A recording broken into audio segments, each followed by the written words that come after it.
सर्वप्रथम सर्वांना श्री स्वामी समर्थ. स्वामी महाराजांच्या कृपेने तुमच्या सर्व चांगल्या इच्छा पूर्ण होत ही स्वामींचरणी प्रार्थना करते आणि आजच्या व्हिडिओला सुरुवात करते. 12 ऑगस्ट 2026 बुधवार दिवशी आषाढ अमावस्या म्हणजे दीपपूजनाची वर्षाची सर्वात मोठी अमावस्या आलेली आहे. तर अमावस्या तिथी प्रारंभ होत आहे 11 ऑगस्ट उत्तर रात्री 1:53 ही अमावस्या तिथी प्रारंभ होत आहे आणि 12 ऑगस्टला बुधवारी रात्री 11:06 ही अमावस्या तिथी समाप्त होत आहे. 12 तारखेला बुधवार रोजी संपूर्ण दिवस रात्र ही आषाढ अमावस्या दर्श अमावस्या दीपपूजनाची अमावस्या आल्यामुळे महिलांनो दादांनो तुम्ही सकाळीही पूजन करू शकता. दीपपूजन नाही जमलं संध्याकाळी सुद्धा आपल्या घरात दीपपूजन सर्वांनी जरूर करायचं आहे. तर या दिवशी खग्रास सूर्यग्रहण सुद्धा आलेलं आहे. पण भारतातून हे ग्रहण खग्रास सूर्यग्रहण भारतातून दिसणार नसल्यामुळे कुठलेही वेद नियम पाळायची गरज नाही. अगदी गर्भवती महिला असतील, आजारी, अशक्त, लहान लेकरं कुठलेच वेद नियम पाळायची गरज नाही. पण तुमच्या मनात जर काही शंका असेल तर मग जे तुम्ही स्वयंपाक बनवलेला असेल किंवा पाणी भरून ठेवलेलं असेल पिण्याचं त्यात एक तुळशीपत्र टाकून द्या. कुठलेच दोष तुम्हाला, तुमच्या बाळाला, लेकरांना किंवा अशक्त आजारी व्यक्तींना या खग्रास सूर्यग्रहणाचे कुठलेच दोष लागणार नाही. तर खग्रास सूर्यग्रहण भारतातून दिसणार नसल्यामुळे कुठलीच म्हणजे मनात काहीच शंका वगैरे आणू नका. तर आषाढ अमावस्या दीपपूजनाची मोठी अमावस्या बरेचसे लोक या गतहारी अमावस्येला गटारी अमावस्या म्हणून साजरी करत असतात. तर सर्वांनी नियम जरूर पाळा. या दिवशी मांसाहार मद्यपान होणार नाही याची सर्वांनी काळजी घ्यायची आहे.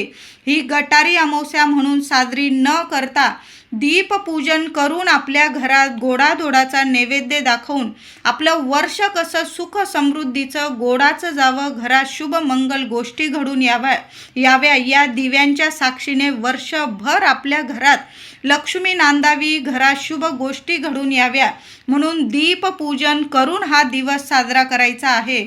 चुकून सुद्धा गटारी अमावस्या म्हणजे मांसाहार मद्यपान करून ही अमावस्या साजरी करू नका. या दिवशी जी व्यक्ती मांसाहार करते, मद्यपान करते, कुणाचा अपमान करते, कुणाची निंदा नालस्ती करते, कुणाला नुकसान पोहोचवते, त्रास करून देते तर ती व्यक्ती या जगात कधीच सुखी राहू शकत नाही.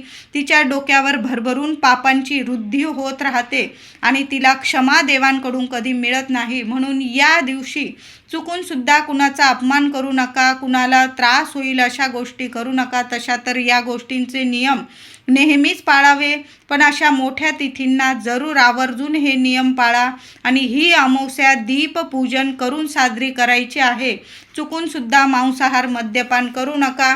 तर अमावस्या तिथीत तुम्हाला कुणी काही वस्तू दिल्या तर चुकून सुद्धा घ्यायची चूक करू नका आणि खायची चूक तर अजिबात करू नका. तुम्हाला पांढरी मिठाई दिली, कुणी दही साखर दिलं, ओलं खोबरं दिलं किंवा पांढऱ्या वस्तू दिल्या खायच्या वगैरे तर घेऊ नका आणि चुकून सुद्धा खायची चूक करू नका. मी म्हणत नाही की जग वाईट आहे असं नाही, पण कुणी म्हणजे असे व्यक्तीसुद्धा या जगात आहे की समोरच्या व्यक्तीची प्रगती बघवले जात नाही काही व्यक्तींना. तर अशा व्यक्तींकडून म्हणजे गोड बोलणारे असतात आणि मनातून प्रगतीवर जळणारे लोक पण असतात. अशा व्यक्तींकडून आता आपल्याला सर्वांचेच मनं माहीत असतात असं नाही. तर या दिवशी कुणाकडूनच काही घेऊ नका. वर्षाची मोठी अमावस्या आलेली आहे. कुणी या पांढऱ्या रंगाच्या किंवा खायच्या प्यायच्या वस्तू दिल्या तर घेऊ नका आणि खायची चूक करू नका आणि घरी न्यायची चूक करू नका. मुलांना सुद्धा हा नियम समजावून सांगा सर्वांनी. दीपपूजनाची अमावस्या या दिवशी दिव्यांची पूजा कशी करावी थोडक्यात सांगते. तर या दिवशी घरात जेवढे दिवे असतील तुमच्या नवे जुने घसून पुसून स्वच्छ करा. तुम्ही आदल्याच दिवशी जरी अमावस्येच्या आदल्याच दिवशी जरी घसून पुसून स्वच्छ करून ठेवले तरीही चालेल. अमावस्येला एका पाटावर लाल कपडा अंथरून घ्यायचा आहे. तुम्ही जर देवघरात पूजा करत असाल तर तुम्ही तसं करू शकता किंवा तुम्ही एका पाटावर वेगळी पूजा मांडली तरीही चालेल. पाटावर पाटावर प्रथम गणपती बाप्पांची स्थापना करून घ्या. 2 विड्याची पानं सुपारी मांडून प्रथम गणपती बाप्पांची पूजा करा. नंतर सर्व दिवे ठेवायचे आहे पाटावर. दिव्यांखाली आसन, अख्खे तांदूळ, अक्षता, थोडी थोडी तांदळाची रास करा. त्यावर दिव्यांची स्थापना करायची आहे. पाटाभोवती थोडी रांगोळी काढा. हळदी, कुंकू, पिवळी फुलं, दुर्वा, आघाडा अर्पण करून प्रथम गणपती बाप्पांची पूजा करा. नंतर हळद, कुंकू, पिवळी फुलं किंवा लाल फुलं, दुर्वा, आघाडा अर्पण करून सर्व दिव्यांची पूजा करून घ्यायची आहे. गोड नैवेद्य दाखवा. तुम्ही खीर बनवलेली असेल किंवा शिरा, तुम्ही जो गोड नैवेद्य बनवलेला असेल, दूध, साखर, खडी साखर, गूळ, खोबरं याचा नैवेद्य, गोड नैवेद्य दाखवून घ्यायचा आहे. देवघरात सुद्धा नैवेद्य दाखवा. वेगळी पूजा पाटावर मांडलेली असेल, दिव्यांना सुद्धा नैवेद्य दाखवा. या दिवशी 1, 5, 7, 9, 11 कणकेचे दिवे तयार करून आपल्या घरातील दिव्यांना आणि नंतर मुलांना ओवाळायची परंपरा आहे, जुनी परंपरा आहे. तर कणकेचे दिवे कसे बनवावे? तर साधी कणिक घ्यायची आहे, गव्हाचं पीठ घ्यायचं आहे, त्यात गूळ आधी पाण्यात विरघळून घ्या. थोड्या वेळ गूळ पाण्यात टाकून ठेवा. तुम्हाला जेवढं कणिक मळायला पाणी लागेल तेवढं पाणी घ्या. जेवढा गूळ लागेल तुम्हाला त्या पाण्यात टाकून द्या. तो गूळ विरघळल्यानंतर तुम्ही कणिक मळून घ्यायची आहे आणि एकमुखी दिवे तुम्हाला 1, 5, 7, 11 अशा पद्धतीने दिवे तुम्ही बनवून घ्यायचे आहे. आता एवढे नाहीच बनवता आले तर महिलांनो काय करायचं आहे? थोडीशी गूळ घालून कणिक मळून घ्या आणि एक चौमुखी दिवा जरी बनवून घेतला ना तुम्ही तरीही चालेल. चौमुखी दिवा बनवा. त्यात तिळाचं तेल असेल, जे तेल असेल तुमच्याकडं, देवांच्या दिव्यांसाठी जे तेल वापरतात ते तेल टाका. एका ताटलीत किंवा ताटात तो दिवा ठेवा. दिव्याखाली थोड्याशा अक्षता ठेवा. हळदी, कुंकू, फुलं वाहून त्याची दिव्याची पूजा करा आणि चारी दिशांनी तो दिवा प्रज्वलित करून घ्यायचा आहे. दिव्यांना ओवाळून घ्या आणि नंतर तुम्ही मुलांचं की मुलगी असेल, मुलगा असेल, तुमचा वंशाचा दिवा लेकरांना जरूर औक्षण करा. बघा, चौमुखी दिव्याने सुद्धा तुम्ही मुलांचं औक्षण करू शकता. तुमची जशी परंपरा असेल, दीपपूजनाची अमावस्या जशी साजरी करताना अगदी तशाच पद्धतीने साजरी करायची आहे. तुम्ही जसे कणकेचे गूळ घालून कणकेचे दिवे बनवता, 2 बनवा, 5 बनवा, 7, 9, 11 जसे बनवता तशा पद्धतीने बनवा. नाही जमलं एक चौमुखी दिवा मी सांगितलं, चौमुखी कणकेचा गूळ घालून कणिक मळा आणि चौमुखी दिवा बनवा. ताटात ठेवा, पूजा करा त्या दिव्याची. देवांना ओवाळून घ्या, दिव्यांना ओवाळून घ्या. तुमच्या मुलांना त्या दिव्याने ओवाळू शकता. नंतर तो दिवा काय करायचा? आता बऱ्याच लोकांना प्रश्न पडतो, आपण दीपपूजनाला आषाढ अमावस्येला कणकेचे गूळ घालून कणकेचे दिवे बनवतो, उकडवून दिवे बनवतो, तर त्या उकडलेल्या दिव्यांचे काय करावे? आपण देवांना, दिव्यांना, मुलांना ओवाळून घेतो. नंतर ते दिवे काय करायचे? तर मग तुम्ही वाहत्या पाण्यात सोडू शकता, विसर्जन करू शकता किंवा घराजवळ जर पिंपळाचं झाड असेल, औदुंबराचं झाड असेल, तिथं जरी तुम्ही ठेवून आला चालेल. यामुळे काय होईल ना, कणी गूळ, जे किडे मुंगळे असतील तिथं, पक्षी वगैरे असतील, त्यांचं पोट भरेल आणि आपल्या 7 पिढ्यांचा पितृदोषसुद्धा दूर होईल. म्हणून कणकेचे दिवे कुठंच फेकून वगैरे देऊ नका. सर्वांना खरंच विनंती आहे, एखादं झाड असेल तिथं कोपऱ्याला ठेवून या. किडे मुंगळे वगैरे पक्षी वगैरे खातात, त्यांचं पोट भरतं, आपले पितृदेवता तृप्त प्रसन्न होतात आणि भरभरून आशीर्वाद देतात. लक्ष्मीनारायणांचा आशीर्वाद मिळतो. म्हणून दीपपूजनाला तुम्ही कणकेचे दिवे बनवाल तर दीपपूजन साजरं झाल्यानंतर ते दिवे कुठेच फेकून वगैरे न देता एखाद्या झाडाखाली जरी तुम्ही ठेवून आलात तरीही चालेल. 99% तुमच्या पितृदोषाच्या अडीअडचणी जरूर दूर होतील. दीपपूजनाला घरातील मुलगा असो किंवा मुलगी वंशाचा दिवा म्हणून लेकरांना जरूर औक्षण करा. औक्षणाला छान असे दिवे तयार करून घ्या. तुम्ही मुटके तयार केलेले असेल, मुटकेही बनवू शकता किंवा तुमच्याकडं नसेल परंपरा, काहींकडे दोन मुटके तयार करतात, नसेल तुमच्याकडं तर तुम्ही फक्त दिवे तयार केले, उकडवून घेतले ते दिवे तरीही चालेल. काही ठिकाणी उकडवून घेतात, वाफ देऊन घेतात दिव्यांना, काही ठिकाणी नुसते कणकेचे दिवे बनवतात. तुमची जशी परंपरा आहे तशा पद्धतीने तुम्ही दिवे तयार करून घ्यायचे आहे. मुलांना पाटावर बसवायचं आहे. मुलांना हळदी कुंकू लावून घ्या. फक्त कुंकू लावला, अक्षता डोक्यावर टाकल्या मुलांच्या तरीही चालेल. आणि मुलांना छान असं औक्षण करून घ्यायचं आहे. परंपरेनुसार औक्षण करायचं आहे.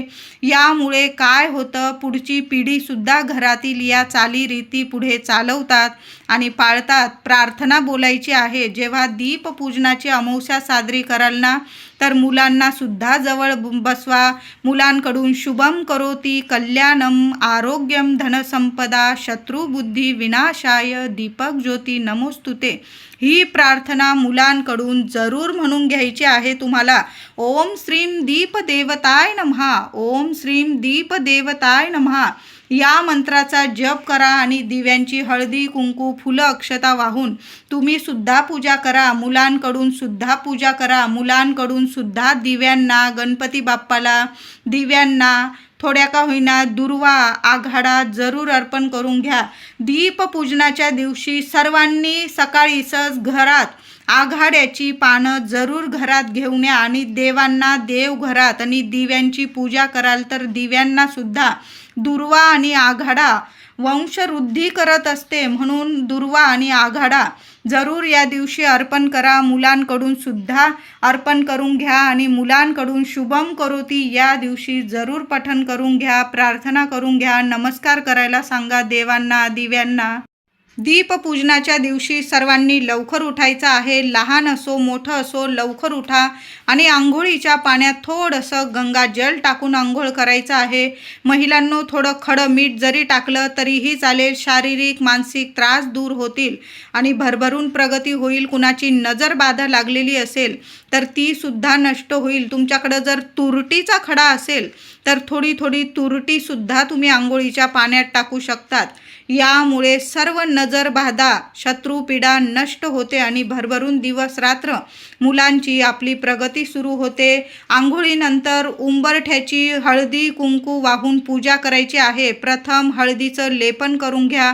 महिलांनो, दाराशी रांगोळी काढा. उंबरठ्यावर हळद आणि गोमूत्र याचं लेपन करून घ्यायचं आहे आणि उंबरठ्यावर मुठभर तांदूळ तुम्हाला ठेवून द्यायचे आहे. सकाळी 12 वाजेपर्यंत जरी केलं तुम्ही चालेल.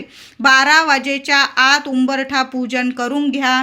सकाळी लवकर करण्याचा प्रयत्न करा. लहान लेकरं आहे, नाही जमत, थोडा उशीर झाला, 10-11 वाजले चालेल. उंबरठ्याची छान पूजा करा.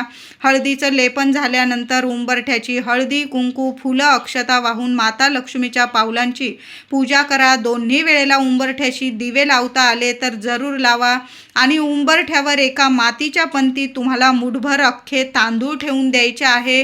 त्या तांदळावर 2 किंवा 5 अख्ख्या लवंगा ठेवा. चांगल्या बघून घ्या. 2 भीमसेन कापराचे तुकडे ठेवा. तशाच त्या वस्तू एका कोपऱ्याला ठेवून द्यायच्या आहे. जिथं कोणाचा पाय लागणार नाही अशा बाजूला ठेवून द्या, पण उंबरठ्यावरच ठेवा. तांदळाचा हा उपाय दीप अमावस्येला महिलांनो जरूर करा. कितीही तुमच्या घराला वास्तुदोष असो, पितृदोष असो, अडीअडचणी असो, कुणाची नजर बाधा काळी नजर लागलेली असेल तुमच्या घराला, संपूर्ण तिथंच नष्ट होऊन जाईल. म्हणून हा उंबरठ्यावर उपाय जरूर करा.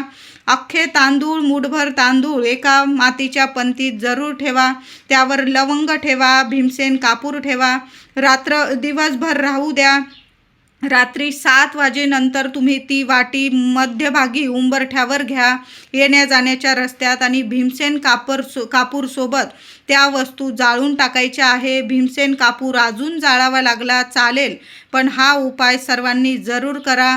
जसे ते तांदूळ जळतात, तो कापूर जळतो, त्या लवंगा जळतात ना, तर घराची इडापिडा, नजरबाधा, शत्रुपीडा तिथंच नष्ट होते आणि घराचा वास्तुदोष जो पितृदोष असतो तो नष्ट होऊन आपली वास्तू प्रसन्न होते. आपले पितृदेवता प्रसन्न होतात. माता लक्ष्मी प्रसन्न होऊन भरभरून आशीर्वाद देतात. येते आणि आपलं घर उंबरठा सोडून कधीच कुठं जात नाही, स्थिर स्वरूपात अखंड स्वरूपात आपल्या घरात वास करते. म्हणून महिलांनो, दीपपूजनाला अमावस्येला हा उपाय जरूर करा. आता नंतर उरलेले तांदूळ असेल, वस्तू असतील, काय कराव्या तर एखाद्या झाडाखाली टाकून द्या. ते तांदूळ जसे खातील पक्षी वगैरे तसेच सुद्धा तुमचे पितृदेव प्रसन्न होतील. म्हणून तांदळाचा हा उपाय सर्वांनी जरूर करा. या दिवशी छान अशी शेगडीची पूजा करायची आहे. उंबरठ्याची पूजा करून झाल्यानंतर लगेच महिलांनो शेगडीची पूजा करून घ्या. आधी मांसाहार वगैरे केलेला असेल शेगडीवर तर शेगडी स्वच्छ पुसून घ्या, किंवा धुवत असाल तुम्ही पाण्याने तर धुवून घ्यायचं आहे. शेगडीवर हळदी कुंकू ओलं करा आणि त्या हळदी कुंकवाने, ओलं हळदी कुंकवाने एक स्वस्तिक काढा. स्वस्तिकच्या आजूबाजू 2-2 रेषा काढा. हळदी कुंकू, फुलं, अक्षता असं वाहून तुम्ही पूजा करून घ्यायची आहे. शेगडीला दोन्ही हात लावा. माता अन्नपूर्णेला तुम्हाला प्रार्थना करायची आहे. अग्निदेवतेला प्रार्थना करा. तुमच्या मनात जी प्रार्थना असेल, इच्छा असेल ती सांगायची आहे की माझ्या घरात अखंड अन्नपूर्णे मातेचा वास राहू दे. कधीच अन्न धान्य स्वयंपाकाला कधीच कशाला कमी पडायला नको, अशी साध्या सोप्या पद्धतीने प्रार्थना करा शेगडीला हात लावून. आणि शेगडी जवळ एक गाईच्या तुपाचा अगदी काही सेकंद जरी चालला ना तो दिवा, पण प्रथम खालून गॅस शेगडी म्हणजे जो स्विच असेल तुमचा गॅसचा तो रेग्युलेटर बंद करून घ्या आणि मग गॅसजवळ तुम्हाला एक दिवा लावायचा आहे. काही सेकंद चालला तरीही चालेल. 1-2 मिनटासाठी गॅसजवळ तुम्ही एक दीप प्रज्वलित करा. दिव्याने गॅसला ओवाळून घेतलं तुम्ही चालेल, पण अशी गॅस शेगडीची पूजा आवर्जून करा. महिलांनो, मोठं दीपपूजन करत आहात, ज्यावर आपण रोज स्वयंपाक करतो, अन्न शिजवतो, आपलं पोट भरतं, लेकराबाळांचं पोट भरतं. अशा गॅस शेगडीची जरूर पूजा करा. त्या अग्निदेवतेची पूजा करा आणि एक दिवा शेगडीजवळ जरूर लावा. आणि मग तुम्ही गोडाधोडाचा नैवेद्य बनवला गॅसवर, बघा कधीच तुमच्या घरात कशालाच कमी पडणार नाही आणि अन्नधान्य भरभराट होईल. कधीच कुठल्या गोष्टीला कमी पडणार नाही आणि आरोग्य लाभेल तुम्हाला. जे पण अन्न बनवाल ना तुम्ही त्यात इतकी वृद्धी होत राहील, म्हणजे तुमच्या घरात अन्नधान्य पुरवठा साठून राहील. अन्नधान्य कधीच कमी पडणार नाही. अशा पद्धतीने गॅस शेगडीची पूजा दीप अमावस्येला प्रत्येक महिलेने सकाळी आंघोळीनंतर जरूर करा. या दिवशी देवघरातील देवांची छान अशी दुधाने अभिषेक करून पूजा करा. महिलांनो, जेव्हा दिवे धुवाल तेव्हा सुद्धा थोडंसं दूध दिव्यांवर जरूर टाका. नसेल टाकता आलं तर देवांना तरी गाईच्या दुधाने जरूर अभिषेक करा. जेवढे देवी देवता असतील प्रथम स्वच्छ पाण्याने, नंतर दुधाने, पुन्हा स्वच्छ पाण्याने सर्व देवी देवतांची मूर्ती स्वच्छ पुसून घ्या. देवघरात छान लाल कपडा, पिवळा कपडा अंथरा. त्यावर तांदळाची रास करा प्रत्येक देवांच्या खाली आणि मग देवांची स्थापना तांदळाच्या राशीवर करा. नंतर ते तांदूळ तुम्ही पक्ष्यांना घालू शकता किंवा तुमचा मोठा डबा असेल तांदळाचा त्यात जरी टाकलं, अन्नधान्य कशालाच कमी पडणार नाही. अशा पद्धतीने देवांना पूजा करायची आहे. हळदी कुंकू, फुलं, अक्षता, दुर्वा, आघाडा जरूर अर्पण करा. देवांना सुद्धा अर्पण करा. माता लक्ष्मीची मूर्ती असेल, मोठी अमावस्या आहे, माता लक्ष्मीला 21 वेळा तरी 11 वेळा 21 वेळा ओम श्रीम नमः कुंकुमार्चन करा. लाल फुलं देवी आईला अर्पण करा. महालक्ष्मी अष्टक महिलांनो 8 वेळा 16 वेळा या दिवशी महालक्ष्मी अष्टक संध्याकाळी पठण केलं तुम्ही शांततेत तरीही चालेल, पण माता लक्ष्मीची सेवा आवर्जून करा. देवी आईला खिरीचा नैवेद्य दाखवा या दिवशी. नंतर तो खिरीचा प्रसाद आपल्या मुलांना द्या. माता लक्ष्मीची मुलांवर कायम कृपा राहते. तर अशा पद्धतीने देवी आईची सेवा जरूर करा. आणि माता लक्ष्मीची सेवा केव्हा पूर्ण होते? जेव्हा भगवान श्री हरी विष्णूंची सेवा होते. एक माळ का होईना ओम नमो भगवते वासुदेवाय नमः, ओम नमो भगवते वासुदेवाय नमः या मंत्राचा जप करा. किंवा यूट्यूबवर तुम्ही विष्णू सहस्त्रनामावली ऐकू शकता, व्यंकटेश स्तोत्र पठण करू शकता. या दिवशी लक्ष्मीनारायणांची सेवा आवर्जून करायची आहे. आता बऱ्याच महिलांना प्रश्न पडला असेल की त्या दिवशी ऑफिस वगैरे आहे, मग दीपपूजन केव्हा करू? तर महिलांनो, तुम्ही सकाळी लवकर उठून सुद्धा दीपपूजन करू शकता. नाही सकाळी जमलं, संध्याकाळी जरी केलं तुम्ही तरीही चालेल. फक्त दुपारी 12 ते 1 हा राहू काळ असणार आहे. या वेळात या काळात चुकून सुद्धा वर्षाचं मोठं दीपपूजन करू नका. हा राहू काळ आहे, अशुभ काळ आहे. तुम्ही जर राहू काळ पाळतात तर दुपारी 12 तारखेला बुधवारी दुपारी 12 ते 1 हा राहू काळ सोडून द्या. बाकी संपूर्ण दिवस रात्र हा शुभच आहे. मुलांचं औक्षण असेल या 12 ते 1च्या दरम्यान 1 तासात फक्त करू नका. दीपपूजन या वेळेत करू नका. बाकी सकाळी संध्याकाळी तुम्ही करू शकता. आषाढ अमावस्या म्हणजे दिव्यांची सर्वात मोठी, वर्षाची सर्वात मोठी अमावस्या. तर चुकून सुद्धा स्वयंपाकघरात हे पदार्थ बनवू नका. तर मेथीची भाजी अमावस्येत बनवू नका. त्याचबरोबर शेवग्याच्या शेंगा असतील, मसूर असेल, अख्खा मसूरची डाळ असेल, हे पदार्थ आपल्याला जेवणात टाळायचे आहे. आणि खास करून डाळ तांदूळ एकत्र करून बनवलेली खिचडी कधीच, म्हणजे कुठल्याही अमावस्येला खिचडी बनवू नये. तुम्ही जर मानतात या गोष्टी तर आवर्जून माना. आणि मेथीची भाजी किंवा खिचडी हे एकत्र सुद्धा खाल्लं जात नाही. आणि अमावस्या तिथीत तर हे पदार्थ खरंच आपल्या घरात बनवू नये. मेथीची भाजी, शेवग्याच्या शेंगा, मसूरची डाळ आणि डाळ तांदूळ एकत्र करून केलेली खिचडी. बाकी तुम्ही मसाला भात बनवू शकता. फक्त तांदूळ वापरून तुम्ही पदार्थ बनवू शकता. वरण भात भाजी पोळी असा छान नैवेद्य बनवा. देवांना दिव्यांना नैवेद्य दाखवा. एखादा गोडाचा पदार्थ करा आणि नैवेद्य जरूर दाखवा. फक्त ह्या भाज्या म्हणजे वांग वगैरे असेल, वांग जरी टाळलं तुम्ही अमावस्या तिथी तरीही चालेल. पण आता तुम्ही खात असाल वांग वगैरे तर खाऊ शकता. पण मेथीची भाजी, शेवग्याच्या शेंगा, मसूर आणि खास करून डाळ तांदूळ एकत्र करून बनवलेली खिचडी हे पदार्थ उद्या आपल्याला जेवणात टाळायचे आहे.